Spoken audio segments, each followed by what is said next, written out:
Bom dia, meus queridos alunos. Aqui quem fala é a professora Fernanda. Estou aqui para dar uma aula de revisão para vocês sobre os conteúdos abordados no mês de maio.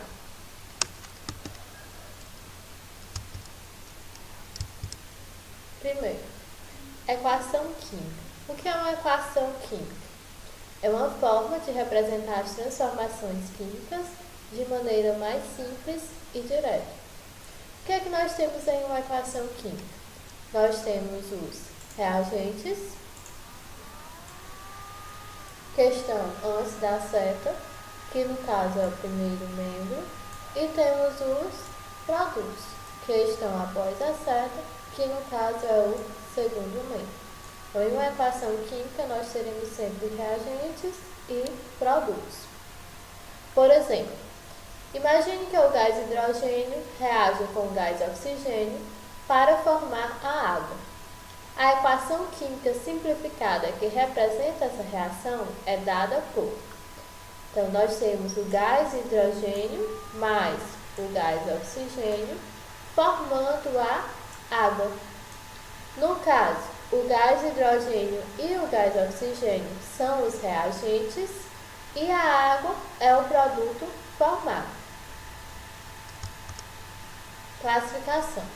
Nós podemos classificar de diversas maneiras as reações, mas neste capítulo nós vamos classificá-las apenas em duas. As reações de síntese ou adição são aquelas em que duas ou mais substâncias reagem, produzindo uma única substância mais complexa. Então, o que nós temos aqui? Uma reação genérica, onde eu tenho A e B como reagente. Eles se juntaram, eles reagiram e formaram um único produto, formaram uma única substância, a substância A, B. Então, em uma reação de síntese ou adição, eu sempre vou ter dois ou mais reagentes formando apenas um único produto, uma única substância. Por exemplo, o magnésio reage com o oxigênio do ar, produzindo o óxido de magnésio. Então, nós temos aqui o magnésio, que reage com o gás oxigênio. Então, nós temos dois reagentes, magnésio e gás oxigênio. Eles reagiram e produziram quem? O óxido de magnésio, que é o meu produto final. Então, aqui eu tenho uma reação de síntese. Dois reagentes formaram uma única substância, um único produto. Essa reação é utilizada em flashes fotográficos descartáveis e foguetes sinalizadores. Então, nós temos aqui a representação da reação entre o magnésio e o oxigênio.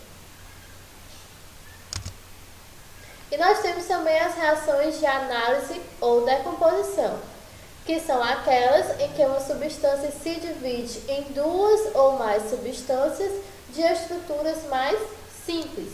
Por exemplo, nós temos aqui uma única substância, que é a substância AB, uma substância genérica. Ela reagiu e formou a substância A e a substância B.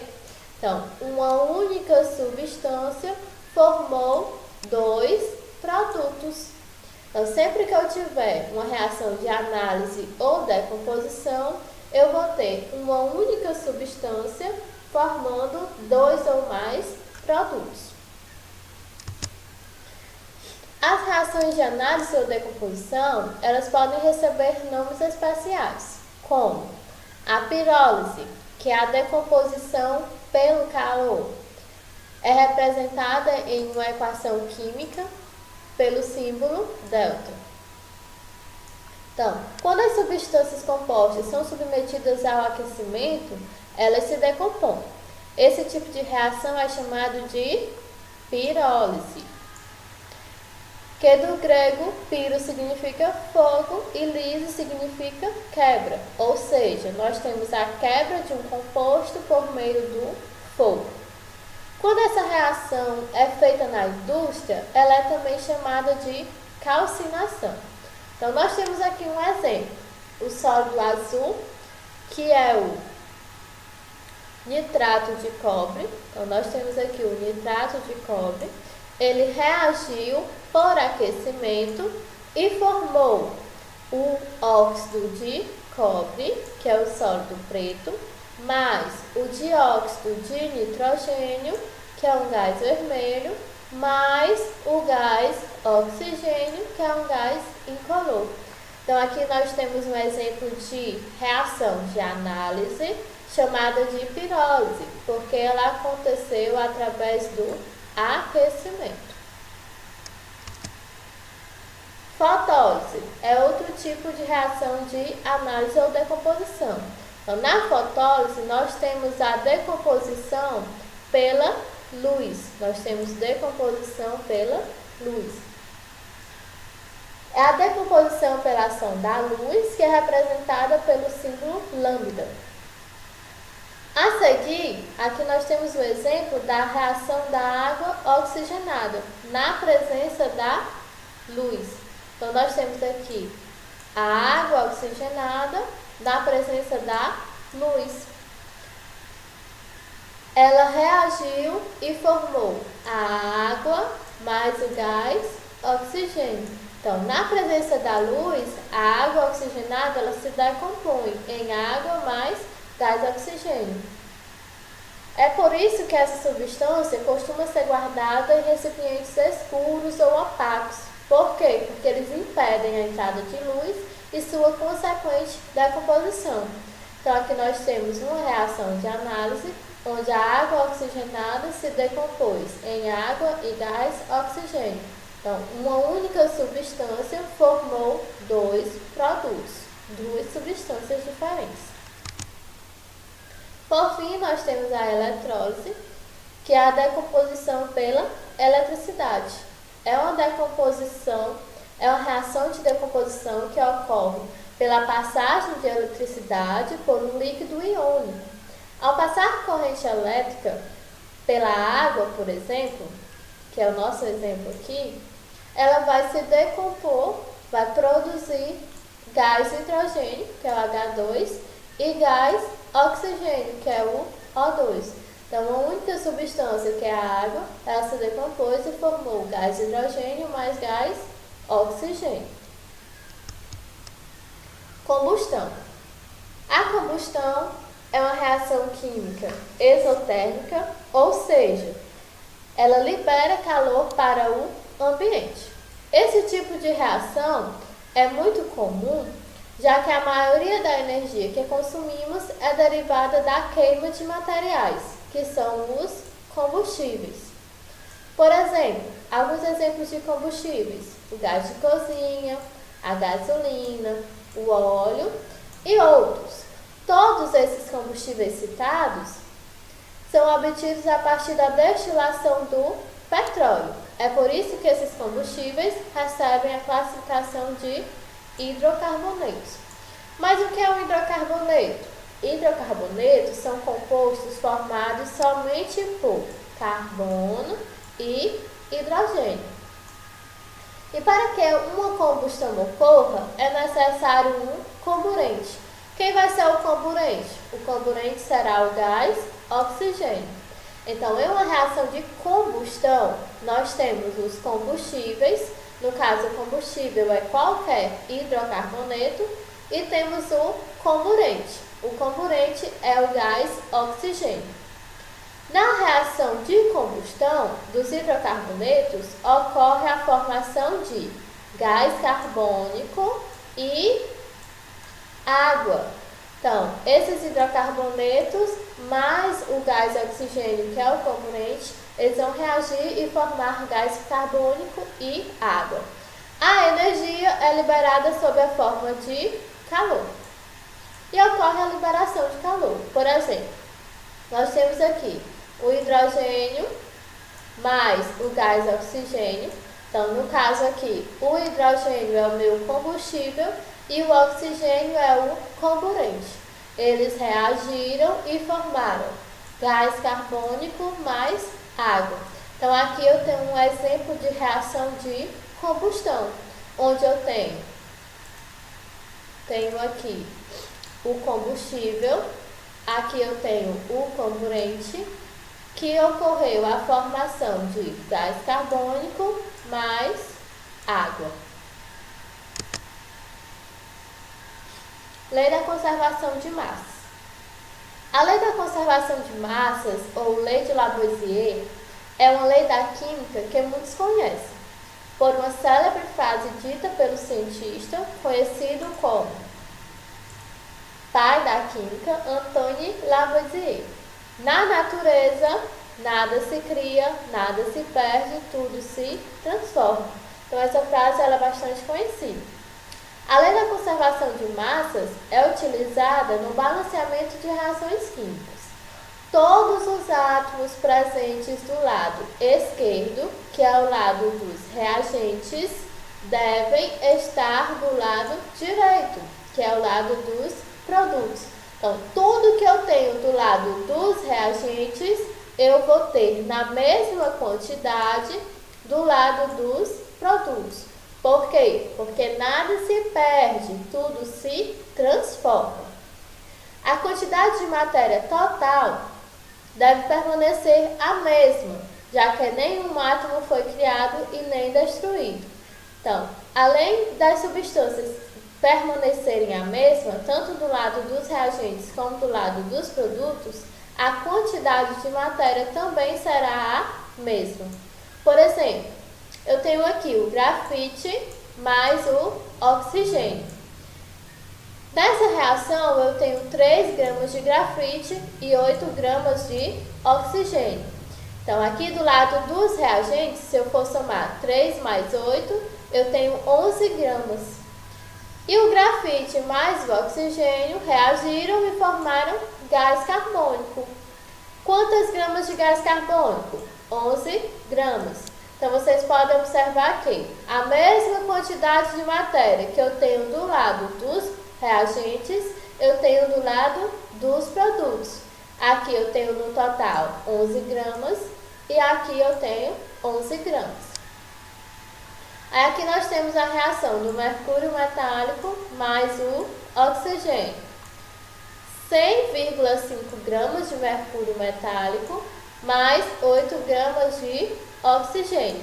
Se eu somar os dois, vai dar 108,5.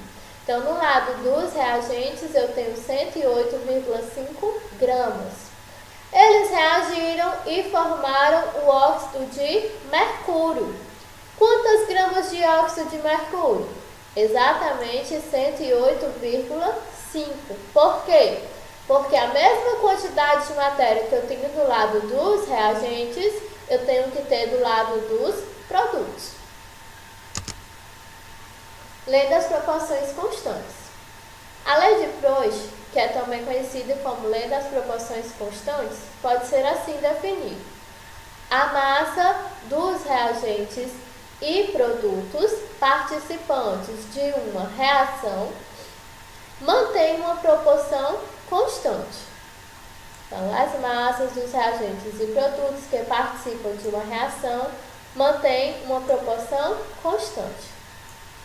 Através de análises de inúmeras substâncias adquiridas por diferentes processos, foi possível verificar que uma mesma substância tem sempre a mesma composição, qualitativa e quantitativa.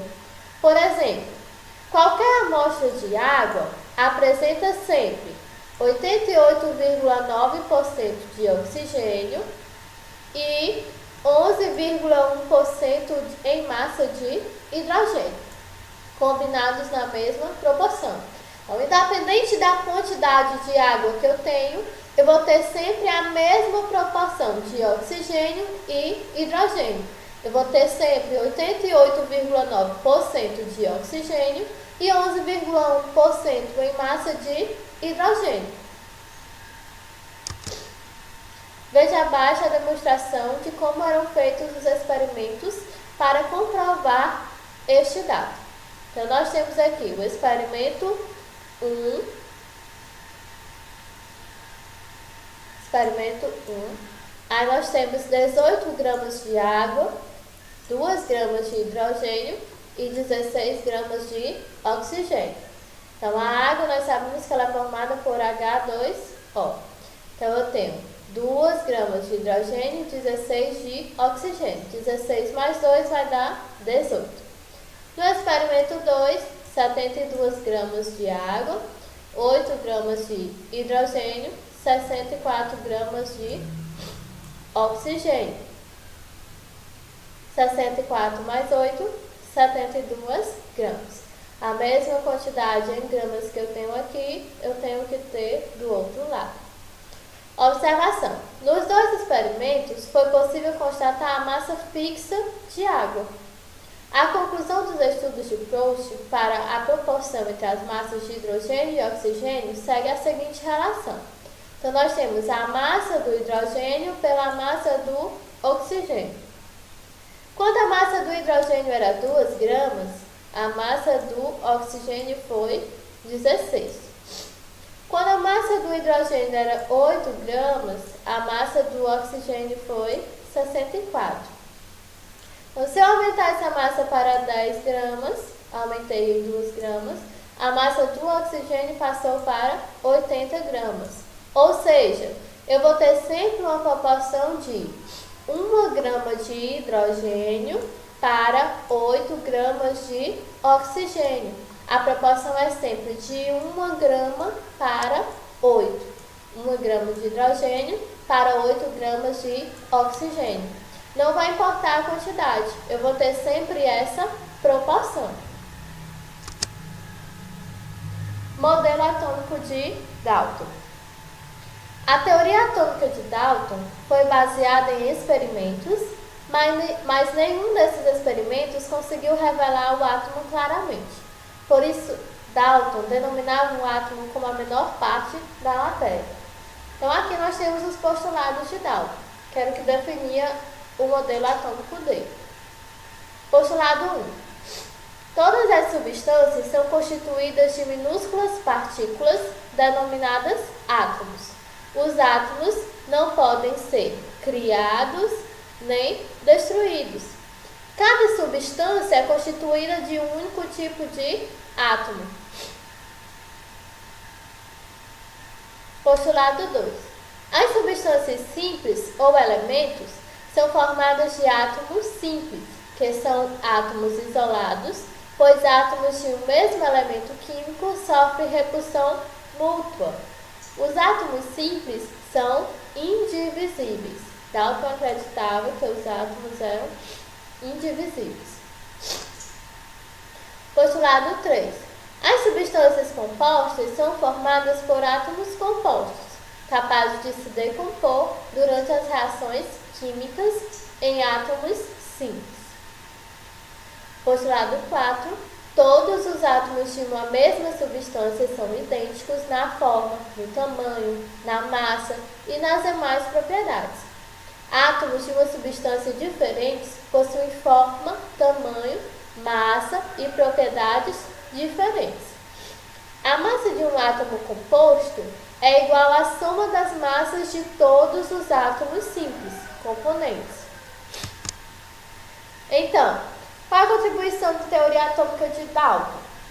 Pela compreensão da lei da conservação da massa de Lavoisier, o que é que nós temos?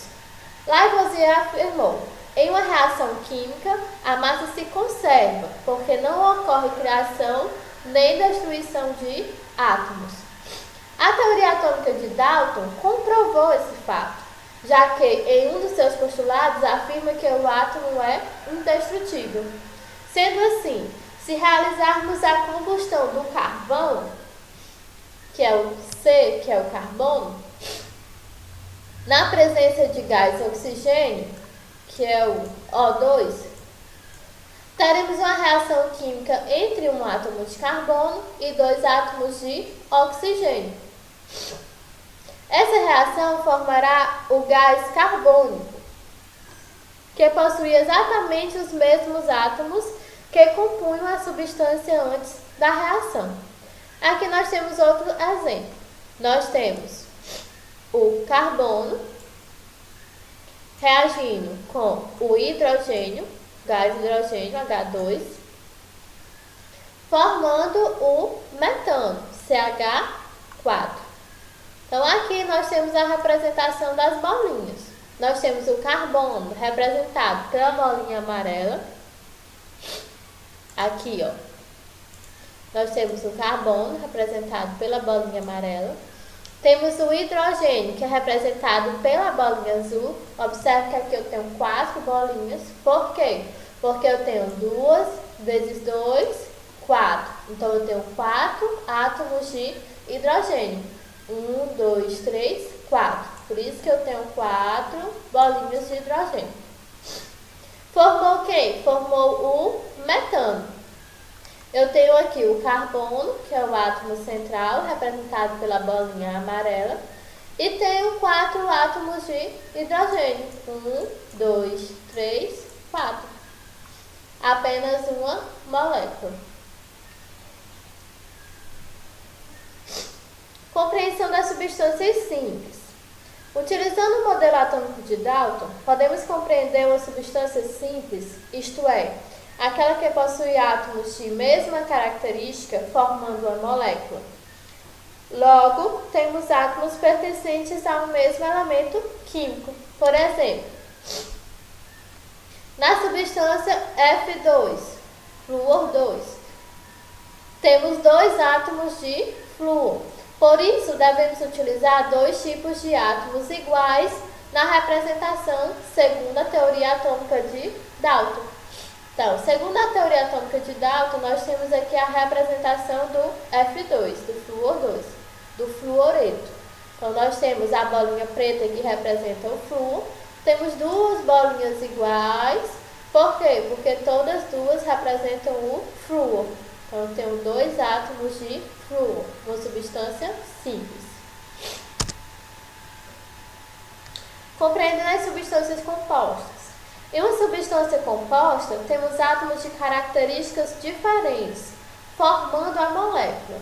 Logo, temos elementos químicos diferentes, formando a substância.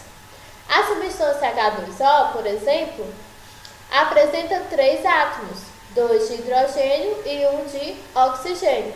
Vamos ver aqui a representação segundo o modelo atômico de Dalton. Então, nós temos aqui o azul mais claro e a bolinha menor, representa o hidrogênio. Então, nós temos 2 hidrogênios e temos 1 oxigênio. Compreensão das misturas. A compreensão de uma mistura, que é a união de 2 ou mais substâncias diferentes, por intermédio da teoria atômica de Dalton, é simples. Basta colocarmos 2 moléculas diferentes em um mesmo recipiente. Então, nós temos aqui dentro do recipiente a molécula do fluoreto, que é uma substância simples que possui 2 átomos de flúor, e a molécula da água, que é uma substância composta que possui 2 hidrogênios e 1 oxigênio. Fórmulas químicas. Fórmula percentual centesimal. Essa fórmula indica a porcentagem em massa que cada elemento aparece na substância. Por exemplo, nós temos aqui, em 5,32 gramas de pirofosfato de sódio, contém 1,84 gramas de sódio, 1,24 gramas de fósforo e 2,24 gramas de oxigênio. Para descobrir a porcentagem que cada um desses elementos tem na substância em massa, basta fazer uma regra de 3 simples. Então, como é que eu vou descobrir a porcentagem do sódio, do fósforo e do oxigênio no pirofosfato de sódio? Eu vou fazer uma regra de 3 para cada um dos elementos. Começando do sódio. Nós sabemos que 5,32 gramas representa 100%, porque ele é a massa do composto total. Então, 1,84 gramas, que é a massa do sódio, vai corresponder a quantos por cento? Resolvendo a regra de 3, nós temos 34,59% de sódio. Passando para o fósforo, nós vamos fazer a mesma regra. Se 5,32 gramas correspondem a 100%, então 1,24 gramas, que é o que eu tenho de fósforo, vai corresponder a quanto? Resolvendo a regra de 3, vai ficar 23,31% de fósforo. O oxigênio, a mesma regra. Se 5,32 gramas corresponde a 100%, então 2,24 gramas, que é o que nós temos de oxigênio, corresponde a X. Então, nós vamos ter no total 42,10% de oxigênio. Então, daí eu vou descobrir a minha fórmula percentual, que é a fórmula em porcentagem. A fórmula percentual vai ser sódio, 34,59%, fósforo, 23,31% e oxigênio, 42,10%. Fórmula mínima ou empírica. Essa fórmula indica a proporção mínima em números de mol, números inteiros, entre os elementos que constituem uma substância. Por exemplo, no exemplo anterior, do pirofosfato de sódio, vimos que ele era composto de 1,84 gramas de sódio, 1,24 gramas de fósforo, 1,84 de sódio, 1,24 gramas de fósforo e 2,24 gramas de oxigênio. Para descobrir a proporção mínima entre esses elementos dentro da fórmula, basta dividir cada uma dessas massas pelas respectivas massas molares. Então, as massas molares são aquelas que eu encontro lá na tabela periódica. A massa molar do sódio é 23 gramas por mol. A massa molar do fósforo, 31 gramas por mol. E a massa molar do oxigênio, 16 gramas por mol. Então, como é que eu vou calcular, como é que eu vou representar a minha fórmula mínima? Primeiro eu vou fazer a divisão. Para o sódio, eu tenho 1,84 gramas dividido pela sua massa molar, que é 23. Então, fazendo essa divisão aqui, nós temos 1,84 dividido por 23, 0,08. Eu vou cortar grama com grama, ficou só um mol. Então, eu vou ter 0,08 gramas, 0,08 mol, perdão. Fósforo, eu tenho 1,24 gramas dividido por 31 gramas por mol. Eu corto grama com grama, vai ficar 0,04 mol. Oxigênio, 2,24 gramas dividido por 16 gramas por mol. Corto grama com grama, fica só 0,14 mol. Então, já descobri cada resultado. Então, nós podemos observar que os resultados, eles estão em números decimais, não são números inteiros. Então, eu preciso de valores inteiros. É por isso que, para descobrir agora, nós vamos dividir todos esses valores que nós achamos pelo menor número. No caso, o menor número entre eles, 0,08, 0,04 e 0,14, o menor é o do fósforo, que é 0,04. Então, eu vou dividir cada valor por 0,04. O sódio vai ficar 0,08 dividido por 0,04, vai dar 2. Do fósforo, 0,04 dividido por 0,04, vai dar 1. Do oxigênio, 0,14 dividido por 0,04, 3,5. Foi o que eu disse para vocês. Eu disse que nós precisamos de números inteiros. Nós dividimos os 3 e achamos 2 números inteiros e um número decimal. Então, nós vamos ainda precisar continuar. Como os valores ainda não são inteiros, devemos multiplicá-los por um número que permita obter a menor proporção possível. em números inteiros. No caso aqui vai ser o 2. Então, nós temos para o sódio, 2 vezes 2, 4. Para o fósforo, 1 vezes 2, 12. Para o oxigênio, 3,5 vezes 2, 7. Assim, a fórmula mínima desse composto será sódio, 4, porque eu tenho aqui 4 átomos de sódio. Fósforo 2, porque eu achei aqui que são 2 fósforos. E oxigênio 7, porque eu achei aqui que são 7 oxigênios. Então, aqui eu tenho a fórmula do pirofosfato de sódio. Fórmula molecular. Essa fórmula indica a quantidade real em que os átomos de cada elemento químico aparecem na molécula.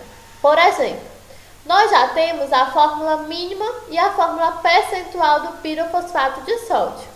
A partir de qualquer uma delas, e sabendo a sua massa molecular, a massa molecular, que é 266 gramas por mol, podemos chegar até a sua fórmula molecular. Então, nós já temos a fórmula mínima e a fórmula percentual. Eu preciso agora encontrar a fórmula molecular. Posso encontrar ela por meio da fórmula percentual, que é essa daqui, que nós encontramos lá no primeiro exemplo, relacionando as porcentagens em massa com a massa molar do composto, que ele trouxe lá no exemplo. As porcentagens nós encontramos no primeiro exemplo e a massa molar ele disse que é 266 gramas por mol. Considerando que a sua fórmula molecular seja sódio, X, porque eu não sei a quantidade de sódio, fósforo, Y, porque eu não sei a quantidade de fósforo, e oxigênio, Z, porque eu não sei a quantidade de oxigênio, agora devemos relacionar as porcentagens em massa com as massas atômicas e a massa molecular. Então, a massa molecular, ele disse que é 266 gramas por mol.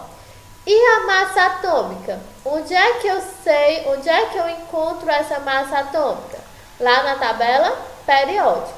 Por isso que nós precisamos sempre estar com a tabela em mãos. Então, a massa atômica do sódio é quanto? Eu vou olhar lá na tabela periódica e eu vou descobrir que é 23. A massa atômica do fósforo, se eu olhar na tabela periódica, eu vou descobrir que é 31. E a massa atômica do oxigênio é 16. Então, vamos fazer uma regra de 3 para cada um desses elementos. O sódio. Eu sei que 266 gramas por mol, que é a massa molar do composto, representa 100%.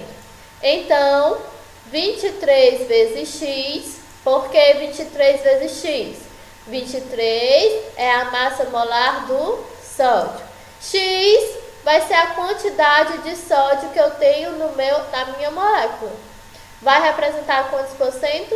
34,59, que eu achei lá na minha fórmula percentual. Resolvendo essa regrinha, eu vou ter X igual a 4. Isso quer dizer que eu tenho 4 átomos de sódio no meu composto.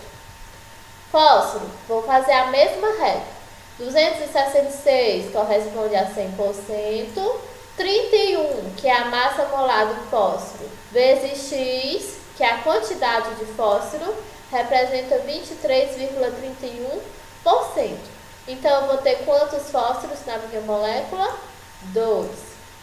Oxigênio, 266, corresponde a 100%. Então, 16, que é a massa molar do oxigênio, vezes X, que é a quantidade de oxigênio, está para 42,10%. Então, X vai ser igual a 7. Isso quer dizer que eu tenho 7 oxigênios na minha molécula. Portanto, a fórmula molecular desse composto é Na4P2O7. Podemos observar que a fórmula molecular, nesse caso, é igual à fórmula mínima. Mas nem sempre isso acontece, certo? Foi apenas uma coincidência.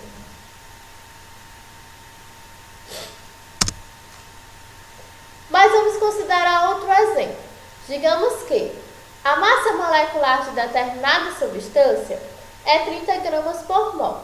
Então, determinada substância, que eu não sei qual é a sua fórmula molecular, ela tem 30 gramas por mol. A sua fórmula mínima é CH3. Então, o que é que eu sei? Eu sei a massa molecular da substância, que é 30, e sei a fórmula mínima da substância, que é CH3. Qual será a sua fórmula molecular? Temos o seguinte, a fórmula mínima CH3. Vamos calcular a massa molar dessa fórmula mínima? Então, se eu olhar na tabela periódica, eu vou descobrir que a massa molar do carbono é 12, certo? Olhando na tabela periódica, eu descobri que a massa molar do carbono é 12. A massa molar do hidrogênio é 1. A massa molar do hidrogênio é 1. Só que eu tenho quantos hidrogênios? Eu tenho 3. É por isso que eu vou fazer 1 vezes 3. No total eu vou ter quanto? 12 mais 1 vezes 3. 12 mais 3, 15. Então, a massa molar do meu composto é 15. Então, nós temos aqui massa molar 15 gramas por mol. Fórmula molecular. Então, a fórmula molecular é o que eu quero descobrir. Eu sei que a fórmula mínima é CH3. Eu vou multiplicar essa fórmula por N, que é o valor que eu vou descobrir. Qual é a massa molar da minha fórmula molecular? 30 gramas por mol, que é o que ele trouxe aqui no enunciado da questão. Então, CH3N, o N é o que eu vou descobrir, é igual a 30. Eu sei que a massa molar do CH3 é quanto? 15. 15N é igual a 30.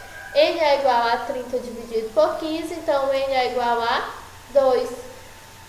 Então, eu descobri o meu N, então eu vou multiplicar todos os valores da minha fórmula mínima por 2. Vamos multiplicar os índices dos elementos do composto por 2, então nós teremos a sua fórmula molecular.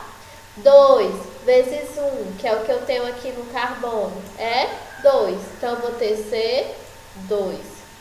2 vezes 3, que é o que eu tenho aqui no hidrogênio, vai ser 6. Então, eu vou ter H6. A fórmula molecular do composto é C2H6. Então, esse composto é o etano. Então, nós tínhamos a fórmula mínima.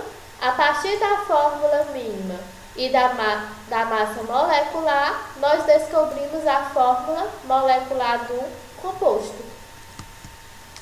Então, foi isso, gente. Eu espero que vocês tenham aprendido bastante durante essa revisão.